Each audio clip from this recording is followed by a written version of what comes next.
여러분 안녕하세요. 돈과 권력, 그리고 역사가 만나는 곳, 돈의 역사입니다. 세상 모든 일은 보이는 게 전부가 아니죠. 진짜 부와 지혜를 얻고 싶으시다면 지금 바로 구독과 좋아요 버튼을 눌러주세요. 여러분의 그 클릭 한 번이 경제적 자유를 향한 첫걸음이 될 겁니다. 자, 오늘 이야기의 주제는 파시즘입니다. 파시즘 하면 보통 뭐가 떠오르시나요? 군인들의 행진, 휘날리는 깃발, 광장을 가득 메운 군중 속에서 울려 퍼지는 연설. 뭐 이런 장면들이겠죠. 하지만 그 화려한 쇼 이면에서 돌아가던 진짜 기계는 군대가 아니었습니다. 바로 경제였죠. 독재자들은 총만으로 사람들을 통제하지 않았습니다. 그들은 월급 명세서로 사람들을 통제했습니다. 파시즘은 단순히 공포만으로 성장한 게 아닙니다. 일자리, 빚, 그리고 국가가 모든 걸 해결해 줄 거라는 달콤한 약속 위에서 자라났죠. 이건 한 세대 전체가 안정을 갈망한 나머지 자신의 자유를 월급 봉투와 맞바꾼 비극적인 이야기입니다. 모든 비극의 무대는 재앙으로 막을 엽니다. 1920년대 유럽은 완전히 지쳐 있었습니다. 제1차 세계대전으로 국고는 텅 비었고 산업은 파괴됐으며 화폐 가치는 휴지 조각이 되었죠. 특히 독일에서는 살인적인 하이퍼인플레이션으로 평생 모은 돈이 하루아침에 벽지 신세가 됐습니다. 이거 어느 정도였냐면 아침에 빵 한 덩이가 1억 마르크였다면 저녁엔 2억 마르크가 되는 말 그대로 돈이 쓰레기가 되는 시대였어요. 우리로 치면 평생 모은 아파트 값이 다음날 국밥 한 그릇 값도 안 되게 변한 겁니다. 벼락거지라는 말이 현실이 된 거죠. 이탈리아에서는 전쟁에서 돌아온 군인들이 일자리도 연금도 삶의 목적도 찾지 못하고 거리를 헤맸습니다. 민주주의는 너무 어리고 약하고 가난했죠. 그런데 1929년 전쟁이 시작한 파괴를 마무리 짓는 결정타가 날아옵니다. 바로 대공황입니다. 유럽 전역의 실업률이 30%를 넘어 치솟았습니다. 농부는 굶주리고 도시 사람들은 땔감 살 돈이 없어 추위에 떨었습니다. 베를린에서는 가구를 팔아 음식을 샀고 로마에서는 한때 황제들을 위해 지어진 광장에 빵 배급줄이 끝도 없이 늘어섰습니다. 바로 이 혼돈의 진공 상태 속에서 새로운 유형의 정치인이 등장합니다. 그들은 자유가 아니라 질서를 약속했습니다. 히틀러, 무솔리니, 프랑코 같은 인물들이죠. 사람들이 독재자를 원해서 그들이 떠오른 게 아닙니다. 사람들이 안정을 원했기 때문입니다. 마치 오늘날 우리 청년들이 갓생을 외치며 안정적인 대기업이나 공무원이 되려는 것처럼 그 시대 사람들에게는 당장 먹고 사는 문제가 가장 중요했던 겁니다. 이 세 독재자는 똑같은 거래를 제안했습니다. 정치적 자유를 포기해라. 그러면 경제적 안정을 주겠다. 그들은 민주주의가 놓치고 있던 한 가지를 정확히 꿰뚫어 봤습니다. 돈이 실패하면 이념이 화폐가 된다는 사실을요. 1933년 히틀러가 권력을 잡았을 때 독일은 말 그대로 무릎 꿇고 있었습니다. 실업자 600만 명, 산업 생산은 반토막, 외국인 투자자들은 모두 떠난 상태였죠.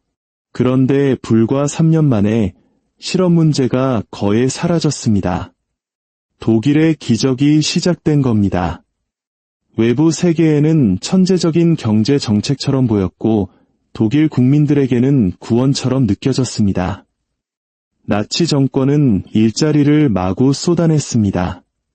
고속도로를 건설하고 공장을 짓고 경기장을 세우고 심지어 폭스바겐이라는 저렴한 국민차까지 만들어냈죠. 라디오에서는 연일 국가의 재탄생을 선전했습니다.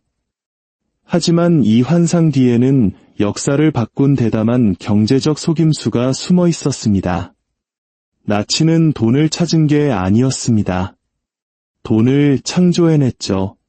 매포어음이라는 비밀 약속어음 시스템을 통해 그들은 장부에도 잡히지 않는 수십억 마르크의 신용을 만들어냈습니다. 이건 뭐냐면 국가가 은행에서 돈을 빌리는 대신 기업들에게 이 어음을 주면서 나중에 독일이 다시 강해지면 갚아줄게라고 약속한 겁니다. 기업들은 울며 겨자 먹기로 이 어음을 받을 수밖에 없었죠. 이건 경제의 마술이었습니다. 눈에 보이는 빚 없이 완전 고용을 달성하고 회계 장부 없이 번영을 이룬 것처럼 보였으니까요. 공장들은 다시 굉음을 내며 돌아갔고 노동자들은 환호했습니다. 서류상 숫자는 기적 그 자체였죠. 하지만 이 회복의 동력은 생산성이 아니었습니다. 바로 군사화였습니다. 새로 생긴 모든 일자리는 직간접적으로 전쟁과 연결되어 있었습니다. 아우토반은 군용 수송로로 완벽하게 설계되었고 폭스바겐을 만들던 공장은 몇 주 안에 탱크 생산 공장으로 전환될 수 있었습니다. 일자리 기적은 사실상 국가적 자부심으로 포장된 재무장 프로그램에 불과했던 겁니다. 이 시스템의 천재성은 심리적인 데 있었습니다. 사람들은 억압받는다고 느끼지 않았습니다. 고용되었다고 느꼈죠. 충성을 강요당한 게 아니라 월급으로 충성을 보상받은 겁니다. 당신의 월급이 국가에 달려있을 때 자유는 협상의 대상이 됩니다. 월급의 노예가 되는 순간 다른 생각은 하기 힘들어지는 거죠. 한편 알프스 건너 이탈리아에서는 무솔리니가 자신만의 방식으로 같은 게임을 하고 있었습니다. 그는 일자리뿐만 아니라 통합을 약속했습니다. 수년간의 파업, 계급 갈등, 사회주의자들의 소요 끝에 무솔리니는 자본주의와 공산주의 사이에 제3의 길을 제시했습니다. 그는 이것을 조합국가라고 불렀죠. 노동자, 고용주, 정부가 국가의 이익을 위해 협력한다는 겉보기엔 아주 균형 잡힌 시스템이었습니다. 하지만 현실은 완벽한 통제였습니다. 정권은 자유노조를 해체하고 국가가 운영하는 조합으로 대체했습니다. 임금과 물가는 정부가 정했습니다. 사기업은 명목상 사유재산이었지만 정권에 복종할 때만 그랬습니다. 모든 산업은 파시스트당에 보고해야 했고 모든 계약은 당 관료의 손을 거쳤습니다. 프로파간다는 효율성을 미덕으로 포장했습니다. 무솔리니는 기차를 정시에 달리게 했다. 이 말은 파시즘이 쓸모있다는 증거처럼 전 세계적인 클리셔가 되었습니다. 우리나라의 한강의 기적 시대에 하면 된다. 정신을 강조했던 것과 비슷하죠. 하지만 숫자는 다른 이야기를 하고 있었습니다. 생산성은 정체되었고 수입은 급증했으며 빚은 눈덩이처럼 불어났습니다. 늪지대를 개간하고 기념비를 세우는 등 무솔리니의 대규모 공공사업은 국가가 감당할 수 있는 비용을 훨씬 넘어섰습니다. 성공이라는 환상을 유지하기 위해 정권은 통계를 조작하고 예국 채권자들에게 끊임없이 돈을 빌렸습니다. 이탈리아의 기적은 성장이 아니라 브랜딩이었던 셈입니다. 스페인의 프란시스코 프랑코는 이 모든 것을 지켜보며 학습했습니다. 잔혹한 내전 끝에 그의 정권은 자급자족을 약속했습니다. 스페인은 누구에게도 의존하지 않는 경제적 고립주의, 즉 아우타르키를 선언했죠. 애국적으로 들렸지만 현실은 재앙이었습니다. 스페인은 무역의 문을 닫고 산업을 국유화했으며 식량부터 연료까지 모든 것을 배급제로 돌렸습니다. 국영기업이 생존의 젖줄이 되었습니다. 일자리를 얻거나 대출을 받거나 집을 구하려면 실력이 아니라 충성심이 필요했습니다. 그러자 암시장이 유일한 진짜 시장이 되었습니다. 생산성은 붕괴했고 기근이 뒤따랐습니다. 그런데도 프랑코는 거의 40년 동안 권력을 유지했습니다.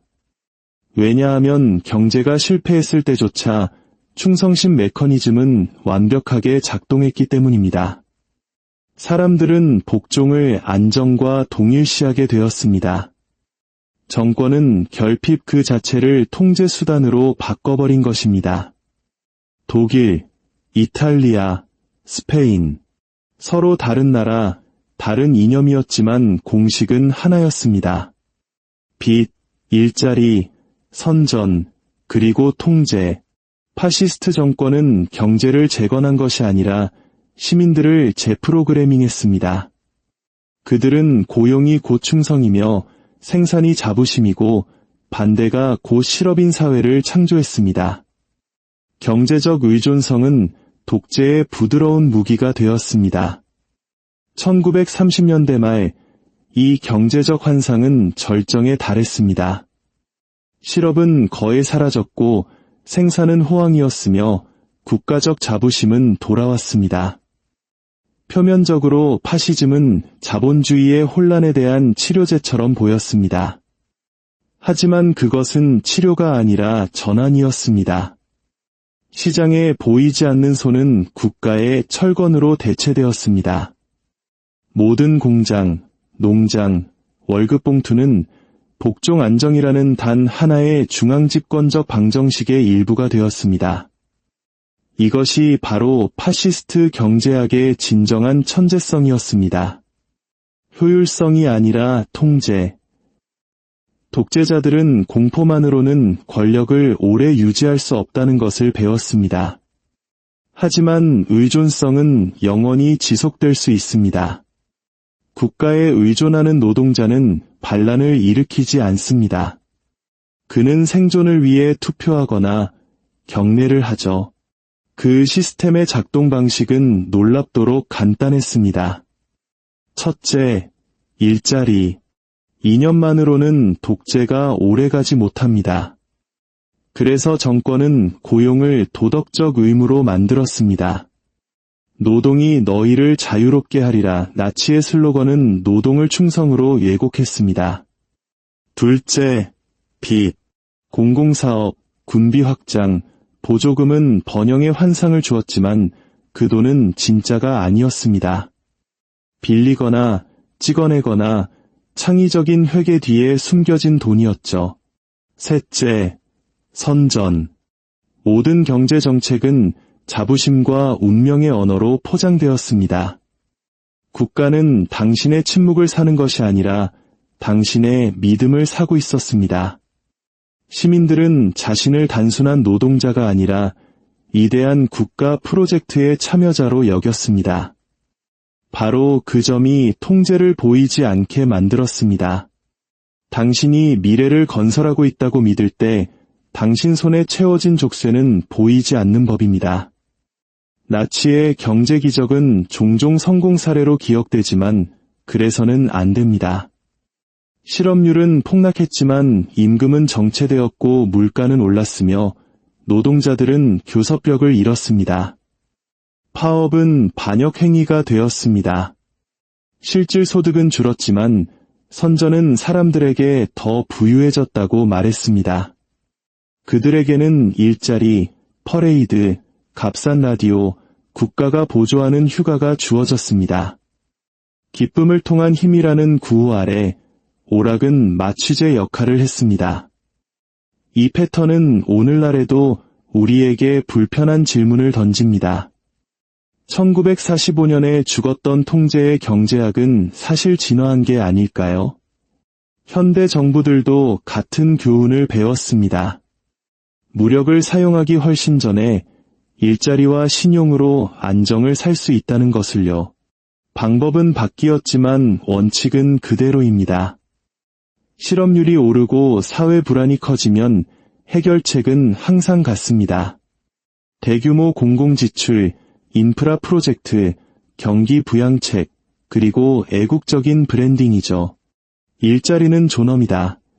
국산을 애용하자 같은 메시지는 익숙합니다. 오늘날 정부와 시민의 관계는 동반자 관계라기보다 고용주와 피고용인의 관계처럼 보입니다. 파시스트들이 선전으로 만들어낸 의존성은 이제 빚, 보조금, 신용을 통해 구축됩니다. 당신의 주택담보대출이 금리에 따라 춤을 추고 당신의 저축이 인플레이션에 녹아내리고 당신의 소득이 국가가 지원하는 산업에 달려있다면 당신은 과연 얼마나 자유로운 걸까요? 순응하는 것이 이익이 되는 세상에서는 굳이 검열이 필요 없습니다. 전 세계 정부들은 낡은 경제 통제 도구를 새로운 포장지로 싸서 다시 꺼내 들고 있습니다. 공장 가동이 멈추면 국가는 구제금융으로 개입하고 성장이 멈추면 중앙은행은 돈을 찍어 일자리와 보조금을 만듭니다. 시민들은 환호합니다. 안정은 달콤하니까요. 하지만 1930년대와 마찬가지로 이것은 부를 창출하는 것이 아니라 빚을 재활용하는 것입니다. 일자리는 더 이상 자유의 표현이 아니라 정책의 연장선이 되었습니다. 이제 어떤 산업들은 경쟁력이 있어서가 아니라 정치적으로 유용하기 때문에 살아남습니다. 방위산업, 에너지, 감시기술, 인프라 같은 것들 말이죠. 국가가 고용주의자 투자자이며 규제기관이 될 때 경제는 시스템이기를 멈추고 이계질서가 됩니다. 그리고 위계질서는 자유가 아니라 복종에 보상합니다. 당신의 발언을 통제할 필요가 없습니다. 당신의 밥줄을 통제하면 되니까요. 모두가 비대에 쪼들려 감히 저항할 엄두를 내지 못한다면 반란을 억압할 필요도 없습니다. 사람들은 폭정을 사랑해서 독재자에게 넘어가는 게 아닙니다. 안전이라는 환상에 넘어가는 겁니다. 경제가 무너지면 사람들은 안정을 위해 무엇이든 내놓습니다. 저축, 권리, 그리고 목소리까지도요. 파시즘이 성공한 이유는 이념을 판 게 아니라 보험을 팔았기 때문입니다. 그리고 그 보험료는 바로 자유였습니다. 역사의 경고는 단순하지만 결코 낚지 않습니다. 안정을 약속하는 것이 영구적인 정책이 될 때 자유는 일시적인 것이 됩니다. 일자리로 충성심을 샀던 모든 제국은 결국 피로 그 대가를 치렀습니다. 그리고 파시즘이 어떻게 자금을 조달했는지 잊어버린 모든 민주주의는 그 방법을 조용히 관료적으로 빚과 월급 봉투를 통해 반복할 위험에 처해 있습니다. 경제적 통제는 항상 군복을 입고 행진하지 않습니다. 때로는 말끔한 정장을 입고 나타나 미소를 지으며 성장을 약속하고 당신에게 일자리를 제안합니다. 그리고 당신이 그 대가로 무엇을 잃었는지 깨달았을 때 당신이 맞바꾼 자유는 이미 사라진 뒤일 겁니다.